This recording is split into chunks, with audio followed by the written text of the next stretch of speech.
찬양 예배답게 40분간 찬양 드리고 또 기도할 수 있는 여러분들, 저는 그렇게 생각합니다. 여러분들이 알아서 나오신 것이 아니라 하나님께서 불러주셨기 때문에 이곳에 나오신 줄 믿습니다. 여러분의 기도가 분명히 응답될 것입니다. 제가 언제 우리 교회에 와서 또 설교를 했는가 이렇게 찾아보니까 딱 2년 전 2022년 11월 21일 와서 설교를 했더군요. 그래서 거의 2년째에 이렇게 말씀을 드리는데, 사실 선교사가 자주 오는 것도 어떻게 보면은 민폐같이 생각될 수가 있습니다. 그래서 저 나름대로는 약 2년 3년에 한 번씩 와서 저를 위해서 기도도 해주시고 또 물질로도 이렇게 후원해 주시니까 인사드리는 것도 참 맞는 것 같아서 생각으로는 2년이나 아니면은 3년에 한 번씩 오는 걸 그렇게 계획을 잡고 지금까지 그렇게 해왔었습니다. 정말로 저를 위해서 기도해 주시고 후원해 주시는 성도님들 생각할 때 너무 감사합니다. 저는 갚을 길 없지만은 하나님께서 분명히 갚아주실 줄 믿습니다. 지난번에는 그렇습니다. 우리 청년들이 일본에 와서 선교를 하였습니다. 제2청년부가 와서 선교를 해 주었는데, 뭘 해도 좋다 하고 뭘 먹어도 맛있다 하고 어딜 가도 불평 없이 따라오는 것을 볼 때에 얼마나 제가 좋던지요. 정말로 너무 감사했습니다. 야, 우리 드림교회 정말 우리 교회 뭔가를 보여준다, 이런 걸 느꼈습니다. 그 프로그램 중에 하나가 뭐가 있냐면은 천황이 사는 데를 이렇게 한 바퀴 이렇게 도는 것이 있습니다. 돌면서 기도를 합니다. 프레이워크를 하는데 이 거리가 얼마 되느냐 하면은 딱 5km입니다. 여러분 5km 같으면 어디까지가 5km인지 아십니까? 여기에서 제가 이렇게 봤더니 수성구민운동장역까지가, 여기서 수성구민운동장역까지가 4.7km입니다. 그보다 더 먼 거리를 걸으면서 기도를 하는데, 언제 했느냐? 그날이 태풍이 오는 날이었습니다. 지하철에서 내려서 출구를 딱 나가니까 비가 억수가, 야, 정말 그만큼 오늘 저 처음 봤습니다. 억수같이 쏟아지는데 일단은 폭이죠. 일단 후퇴. 그래서 그 지하철 역사 안에서 조금 지내다가 비가 조금 그친 것 같아서 나갔습니다. 나가가지고 이제 걸으면서 5km를 걸으면서 하니까 비가 왔다 멈췄다 계속 하는 거죠. 발에는 물집 생기죠. 그 다음에 또 다른 장소에 갔을 때에는 목이 물리죠. 참 감사한 게요. 참 너무 감사한 게 불평 불만이 없었습니다. 야, 그런 우리 제2청년부 이겁니다. 최고인데, 여하튼 그렇게 와서 참 수고 많이 해주셔가지고 정말로 그때 오신 우리 김 목사님과 청년부 회장 그리고 팀원들께 참 이 자리를 빌려서 다시 한번 감사를 드립니다. 예. 원래 외부에서 오면 설교가 길다고 여러분들 싫죠, 그죠? 저도 싫었습니다. 그래서 가능한 빨리 이제 짧게 말씀을 드리려고 그렇게 생각을 하고 있습니다. 본문 말씀은 칠병이어로 4,000명을 먹이신 그러한 내용이지 않습니까? 너무나도 유명한 말씀인데, 보통 우리가 설교 말씀을 드릴 때는 어떤 말씀을 가지고 듣느냐 하면은 오병이어의 말씀을 가지고 설교를 많이 듣습니다. 그런데 칠병이어로는 별로 말씀을 안 듣죠. 그 이유가 뭔 것 같습니까? 저 나름대로 생각하니 그게 뭐냐 하면은 숫자 때문인 것 같습니다. 5,000명을 먹인 것과 4,000명을 먹인 것은 너무 차이 나지 않습니까? 그러니까 많은 분들은 오병이어를 가지고 설교 말씀을 하는데, 저는 일부러 7병이어를 가지고 4,000명 먹인 이 말씀을 가지고 제가 말씀을 준비했습니다. 여러분, 하나님께는 5병이어로 5,000명을 먹인 것이나 4,000명, 1,000명이 적게 먹인 그 4,000명 먹인 것이나 그 숫자는 하나님께는요 그냥 숫자에 불과한 것입니다. 이것이 더 중요하고 이것이 더 중요한 것이 없다는 것이죠. 똑같이 중요한 것이기 때문에 저는 일부러 4,000명을 먹인 것을 선택을 했는데 비슷한 내용입니다. 사실 오병이어나 칠병이어의 말씀은 비슷한 내용인데 참 많이 다릅니다. 그 중에서 가장 다른 것 중에 하나가 뭐냐면은 대상입니다. 오병이어의 대상은 유대인입니다. 칠병이어의 대상은 이방인입니다. 저희들이 이방인이지 않습니까? 그래서 제가 이 말씀을 선택한 것도 있습니다. 1절 보면은 그 무렵에 큰 무리가 있어 그렇게 먹을 것이 없다고 그렇게 말씀을 하고 있습니다. 그 무렵에 이렇게 먹을 것이 없었다 이렇게 시작하는데 그 무렵이 언젠가를 생각을 해보아야 합니다. 그 무렵이 언제냐 하면은 예수님께서 지금 마가복음은 일반적으로 볼 때의 역사적인 순서는 아닙니다. 그렇지만 그 무렵에 뭐가 있었느냐 하면은 베드로가 물리를 걷는 놀라운 정말로 일이 벌어집니다. 여러분, 베드로는요 참 대단한 사람이에요. 전무후무하지 않습니까? 그런데 여러분 아십니까? 물리를 걸어서 끝까지 갔다면 얼마나 멋진 장면입니까? 예수 믿는 우리로서는 자랑스럽고 자부심이 있지 않습니까? 그런데 실질적으로는요 빠졌기 때문에 그 말씀은 더 중요한 것입니다. 그걸 아셔야 합니다. 베드로가 빠졌기 때문에 더 우리한테 주는 말씀이 많다는 것이죠. 사실 그렇지 않습니까? 예수님이 베드로하고 고깃배에 갔을 때에 풍랑이 멈췄다고 기록하고 있습니다. 여러분 그 말씀 참 중요한 의미가 있습니다. 예수님이 배에 도착했을 때에 풍랑이 멈췄다는 것은 무엇을 뜻하는 겁니까? 베드로가 예수님과 함께 걸어갈 때에도 풍랑이 있었다는 겁니다. 예수 믿는 사람한테도 수많은 풍랑이 일어나는 겁니다. 그렇지만은 자기가 예수님 계신 곳에 갈 때에 풍랑으로 빠지고 이 풍랑은 정말로 고난의 풍랑입니다. 그렇지만 예수님과 함께 배로 갈 때에 그 풍랑은 아무리 풍랑이 크게 몰아쳐도 산더미같이 몰아칠지라도 그것은요 은혜의 물결입니다. 왠 줄 아십니까? 더 두렵지가 않습니다. 왜요? 예수님과 함께 손잡고 갔기 때문입니다. 이것을 여러분 아셔야 합니다. 그 중요한 사건도 있었습니다. 그 다음에 스로보인 그 딸의 그 병, 그 정신병, 귀신 들린 병, 이것도 예수님께서 고쳐주셨어요.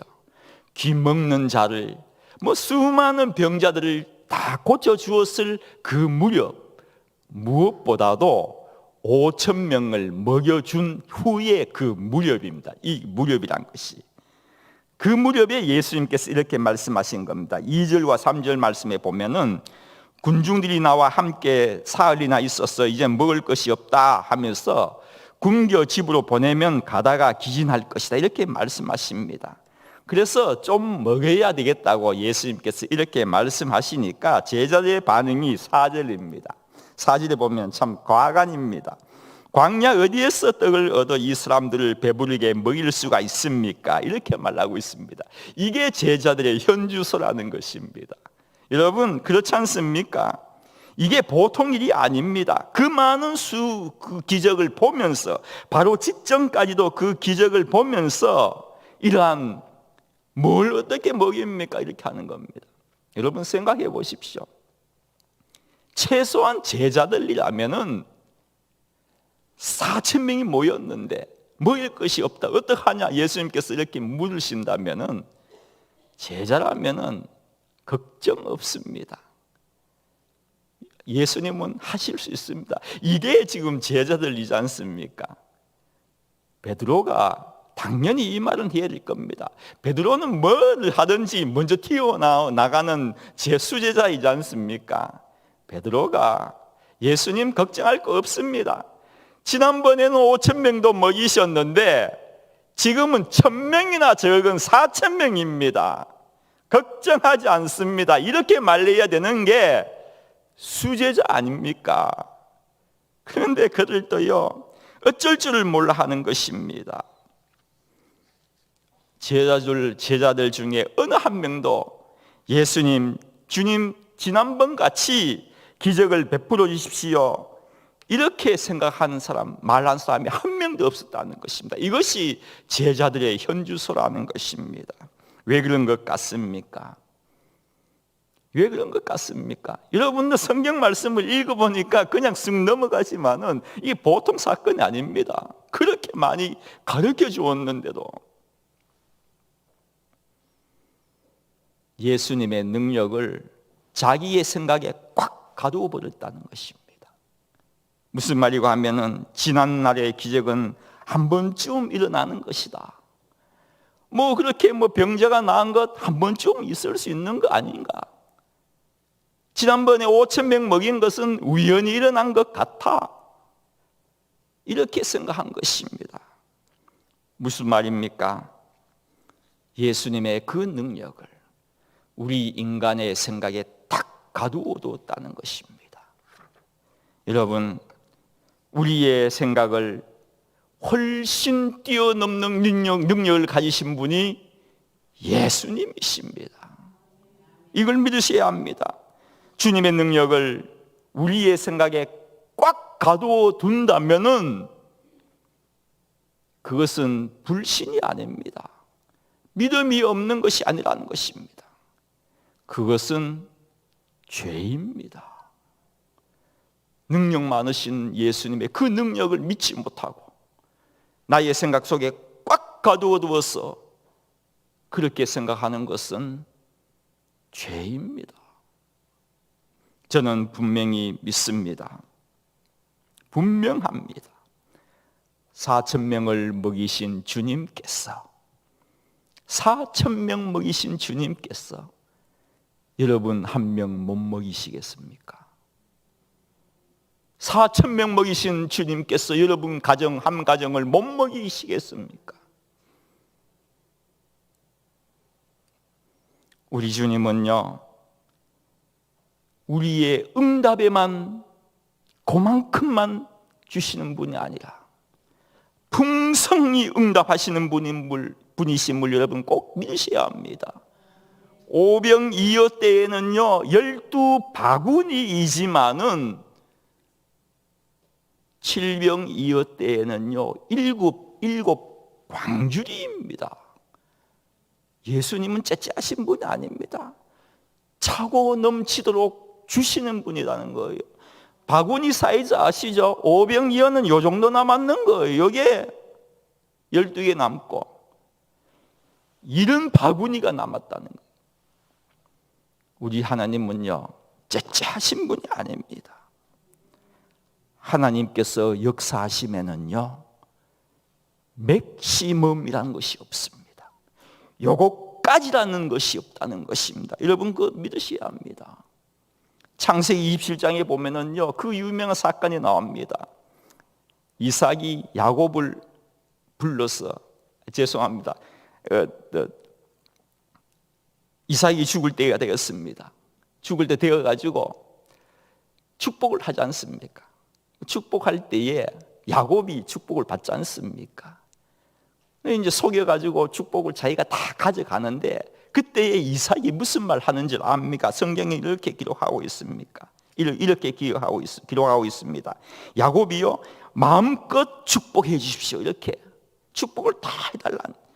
얼마 후에 나중에는 에서가 오지 않습니까? 와가지고 야곱한테 자기 축복이 다 빼앗겼다는 걸 알고 뭐라 하는지 아십니까? 성경에는요 소리 높여 울면서 나를 위하여 빌복을 남기지 아니하셨습니까? 남아있는 것이 없습니까? 이렇게 말한 겁니다. 무엇입니까? 이제서야 내가 내게 무엇을 할 수 있겠느냐? 이삭이 그 말 합니다. 이제야 내가 너희한테 무엇을 할 수 있겠느냐? 내가 줄 수 있는 축복을 다 주었다는 것입니다. 무슨 말입니까? 우리 인간에게는요 한계가 있다는 겁니다. 한계가. 그렇지만은 꼭 믿으시기 바랍니다. 하나님의 축복에는요, 한정이 없습니다. 은혜에는 한정이 없습니다. 여러분들의 기도에는 한정이 없다는 것입니다. 여러분들은 지금까지 어떻게 살아오셨습니까? 하나님의 은혜가 없었다면 어떻게 지금까지 살아올 수가 있겠습니까? 그러한 고백을 참 많이 합니다. 맞습니다. 한정이 없으신 하나님이시기 때문에 그러기에 어제까지 인도하셨고 오늘 또 인도하셨고 내일 또 인도하실 분이지 않습니까? 우리 가운데 지금까지 얼마나 많이 기도해 왔습니까? 여러분 오늘 또 기도하러 나오셨지 않습니까? 그 기도의 제목을 가지고 얼마나 많이 기도했습니까? 어떤 분들은요 눈물을 쏟아부으면서 하나님 아버지 이것만은 나한테 들어주셔야 합니다. 정말로 내 앞에는 큰 벽이 있는데 이 벽을 어떻게 넘습니까? 하나님 아버지 도와달라고 그렇게 기도하신 분들 얼마나 많습니까? 눈물을 흘리면서 기도하신 분 여러분들 참 많이 보지 않습니까? 그런데 하나님은요 응답이 안 올 때가 있다는 겁니다. 내가 원하는 것 다 그 맥시멈이 없으신 하나님, 능력에는 한정이 없으신 하나님이시라면 내가 기도하는 것 하나님 이거 못 들어주십니까 할 때에 들어주셔야 되는 것 아닙니까? 그런데 시간만 계속 지나가는 겁니다. 참 왜 그러신지 아십니까? 한 가지의 기도 목표를 가지고 꾸준히 눈물을 흘리시면서 기도하신 분 계시죠? 왜 응답이 늦는 줄 여러분 아십니까? 하나님께서 더 좋은 것을 주시기 위하여 응답이 늦다는 것을 믿으셔야 합니다. 내가 기도하면 할수록 응답에 점점 더 가까이 간다는 것을 믿으셔야 한다는 것입니다. 왜? 우리 하나님은 맥시멈이 없으신 분, 한정이 없으신 분이시기 때문입니다. 형편없는 그들, 믿음의 반응을 하지 않는 제자들이 4절에 그렇게 이 광야에서 어떻게 떡을 구해야 어떻게 많은 사람들 이렇게 먹일 수 있겠습니까? 이렇게 하니까 예수님께서 뭘 하시냐면은 주님이 제자들한테 다시 묻습니다. 너희한테 떡이 몇 개 있느냐 하니까 떡 7개야 물고기 2마리입니다. 이렇게 하니까 예수님께서 가져오라고 하시지 않습니까? 무슨 말입니까? 기적은요 헌신을 통하여서 일어난다는 겁니다. 기적이란 것은요 내가 그만큼 헌신할 때 일어나는 겁니다. 여러분 떡을 나눠주니까 지금 가장 큰 기적을 체험한 사람이 누군지 아십니까? 나눠주는 사람입니다. 그 기적 떡을 주면 내 혼자 다 먹었다고 생각해 보십시오. 거기에 무슨 기적이 일어납니까? 이것을 받아서 나눠줄 때에 기적이 일어난다는 것입니다. 누구를 통하여? 사람을 통하여서 않습니까? 하나님의 기적이라는 것은 여러분 나눠줄 때에 헌신할 때에 일어나는 것입니다. 우리 교회의 기적이라는 것은요 교회에서 열심히 일할 때에 나타나는 것이지 그냥 물론 하나님의 말씀을 들으면서도 은혜를 많이 받지 않습니까? 그러나 정말로 은혜를 체험하는 것은 내가 헌신할 때에 체험을 하는 것입니다. 그렇지 않습니까?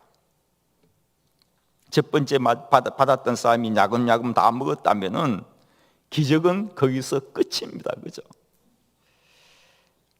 누가 놀랬느냐 하면은 나눠주는 사람이 놀랬을 겁니다. 나눠주는 사람. 받아먹는 사람들보다도 나눠주는 사람이 놀라는 것 아니겠습니까? 6절에 보면은 주님은 떡을 떼시기 전에 축사하셨다고 기록하고 있습니다. 무슨 말입니까? 예수님께서도 기도하셨다는 겁니다. 축사하셨다는 것은 기도하셨다는 것이거든요. 예수님도 큰 능력을 베푸기 전에는 기도하셨다는 겁니다. 여러분, 기도는 기적의 원동력이 되는 겁니다. 기적을 일으키기 위하여서는 기도 없이는 안 됩니다. 여러분의 사업체가 잘 되게 하기 위해서, 여러분이 공부하는 것, 직장에서 일하는 것 잘 되기 위하여서는요, 기도 없이는 안 됩니다. 그거 여러분 아시기 때문에 이 자리에 나오신 것이지 않습니까? 다시 말씀드리겠습니다. 내가 알아서 이 자리에 나온 것이지만은 더 정확하게 말씀드리면, 초두에 제가 말씀드렸듯이 하나님이 여러분들 불러주신 겁니다. 왜요? 복 주시기 위하여서요. 그럴 것 아니겠습니까? 예수님이 변화산에서 내려오니까, 다음 장입니다만, 변화산에서 내려오니까 난리 났지 않습니까? 제자들 9명 남아가지고 그렇게 정신병자 같은 그 환자 한 명 못 고쳐가지고 쩔쩔 매지 않습니까?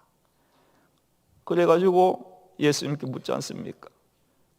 못 고치니까 어떻게 고칩니까? 예수님 그렇게 말하시지 않습니까? 기도다, 기도.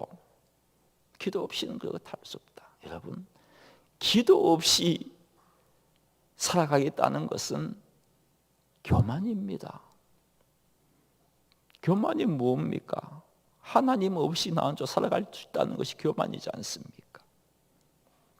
여러분, 기도는 정말로 하나님의 능력을 나타내는 원동력입니다. 작년 제가 안식년에 미국에 가가지고, 저는 버지니아입니다. 그 DC 있죠. 수도 DC 워싱턴 DC 바로 밑이 딱 붙었는 데가 버지니아입니다. 버지니아 가가지고 생활하고 있는데, 애가 좀 먼 데 있었습니다. 그래서 차로 18시간 달려서 애한테 가서 씁니다. 여러분, 한국에서는 18시간 운전할 때도 없지 않습니까? 저는 운전해 보니까 한 14시간, 3시간 정도는 할 수 있는 것 같아요. 그 다음부터는 제가 막 몸이 이렇게 막 되는 거죠. 근데 18시간, 16시간을 제가 운전해 본 적도 있었습니다. 하루에. 물론 한 2시간 달리다가 뭐 잠깐 쉬는 거 한 10분, 15분 쉬죠. 당연한 것이지만, 갔다가 돌아올 때에 한 교회 같이 부사역자로 일하던 부교역자였던 목사님께서 이제 단독 목회하시면서 창립 예배가 있다고 저보고 설교를 좀 부탁해서 돌아올 때 그 목사님께로 가는 도중이었습니다. 도중이었는데 시카고 쪽으로 이렇게 근교를 이렇게 지나가게 되어 있습니다. 지나가는데 한 5차선쯤 됐던 것 같아요. 5차선쯤 됐는데 그때 토요일 날 6시쯤 됐습니다. 뭐 전부 다 쌩쌩 달리는 거죠. 쌩쌩 달리는데 저도 뭐 빨리 가야 되기 때문에 달려가는데, 앞에서 차가 이렇게 탁 들어오는 거예요. 그래서 정말로 여러분들 아시죠? 차를 박았다고 생각하지만은 충분히 거리가 있다는 거 보통 그렇지 않습니까? 그런데 저는 정말로 운전하면서 그런 정도는 처음이었습니다. 차가 쫙 들어오는데 제가 느꼈는 게 뭐냐면은 사고 나겠다 이게 아니고 박았다 이었습니다. 이거는 뭐 다른 해답이 없습니다. 박았다. 그렇게 생각하면서 팍 들어오니까 저도 이제 브레이크를 밟고 오른쪽 백밀러 보니까 뒤에 차가 한 대 따라오는데, 저도 막 급하니까 이렇게 틀었죠. 차가 들어오니까 제가 틀었어요. 틀면서 보니까 뒤에 차가 싹 빠지더라고요. 그래서 저는 싹 갈 수 있었죠. 그럼 뒷차는 본 거예요. 내가 가고 있는데 앞차가 싹 들어오는 걸 본 거예요. 이건 뭐 박았는 거 마찬가지니까. 그래서 빠졌다가 다시 들어오니까 들어왔었어요. 들어오면서 그 순간적으로 제가 생각한 것이 뭐냐 하면은, 야, 이러다가 사고 났는데 이거는 또 교회에 시간이 못 가면은 내일 설교인데 어떡하냐. 토요일 날이었으니까 목사님 때 가는 건데. 그렇게 했는데, 여하튼 그렇게 해서 도착하자마자 차부터 봤을 것 아닙니까? 차부터 봤더니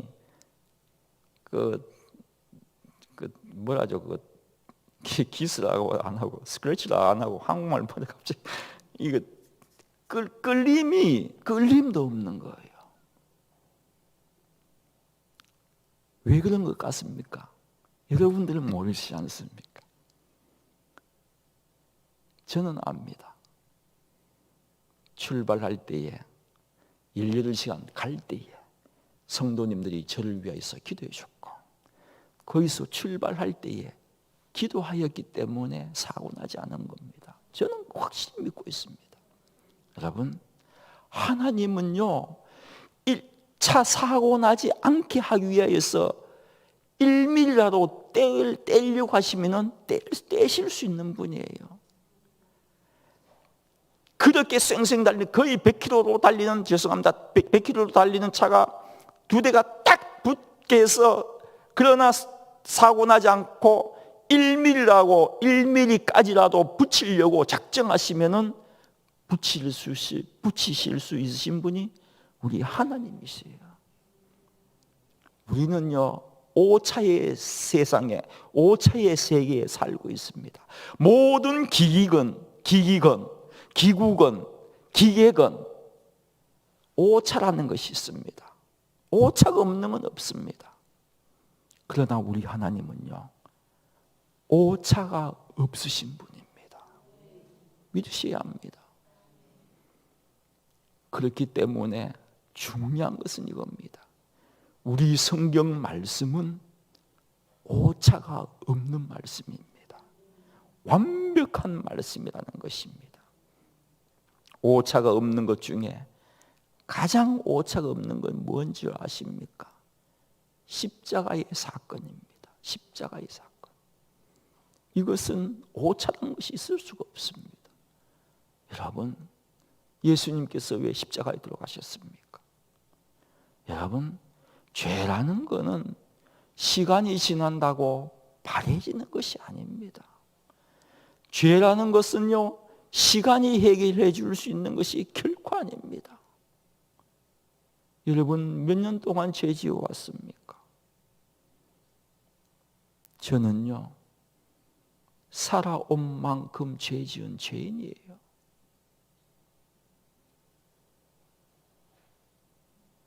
여러분 나이만큼 죄를 지어왔다면 하나님 보실 때에는 충분한 것 아닙니까? 우리 죄를 위하여서 주님께서 그렇게 돌아가신 것입니다. 여러분, 예수님은 그렇습니다. 한 명이잖아요. 외아들이지 않습니까? 하나님의 외아들. 그 한 명, 하나님께는요 2명 있는 것도 아니고 아들이 3명 있는 것도 아닙니다. 외아들이라는 것은 우리 하나님께는 전부입니다.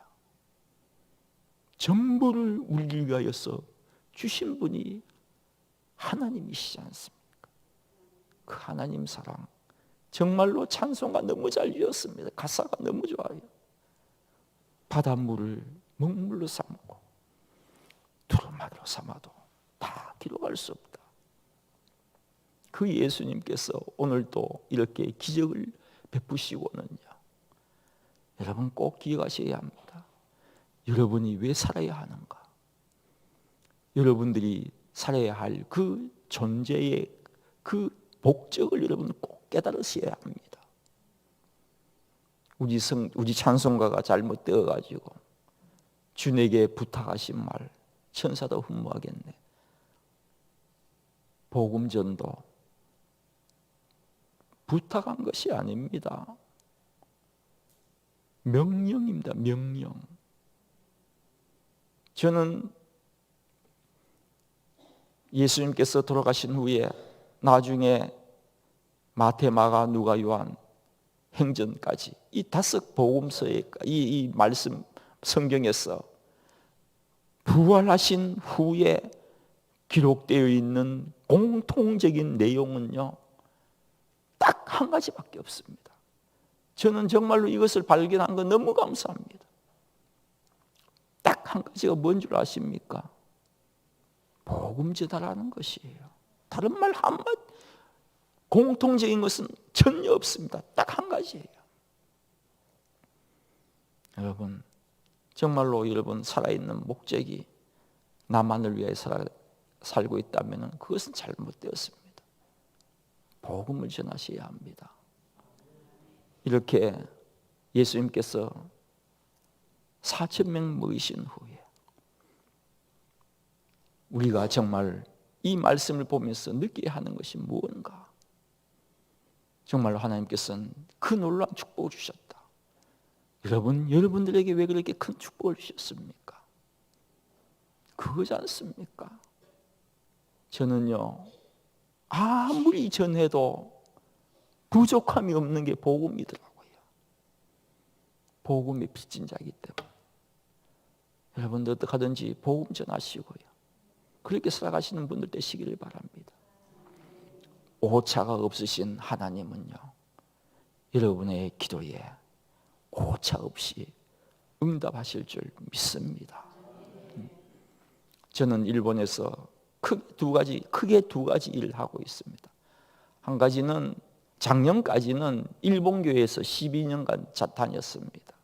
일본 교회에서 다니면서 일본 교회를 어떻게 하든지 저는 그 남침례교 선교사는 목회를 못하게 되어 있습니다. 그 이유가 있습니다. 곧 180년 전 정도의 역사와 전통을 가지고 있는 선교부입니다. 노하우가 엄청나지 않습니까? 그런데 목회 옛날엔 다 했었어요. 목회할 아무리 잘해도 선교사가 나가버리면 그 교회는 죽어가는 거예요. 그래서 이제는 정책을 바꿔가지고 목회하는 것이 중요한 것이 아니라 제자 삼는 것이 중요하다면서 그렇게 정책이 바뀐 거예요. 몇십 년 전부터. 그래서 지금은 저 같은 경우에는 일본에서 일본 교회를 같이 협력하면서 도와주고 12년 동안 도와주다가 동경에 그 정책이 또 바뀌었습니다.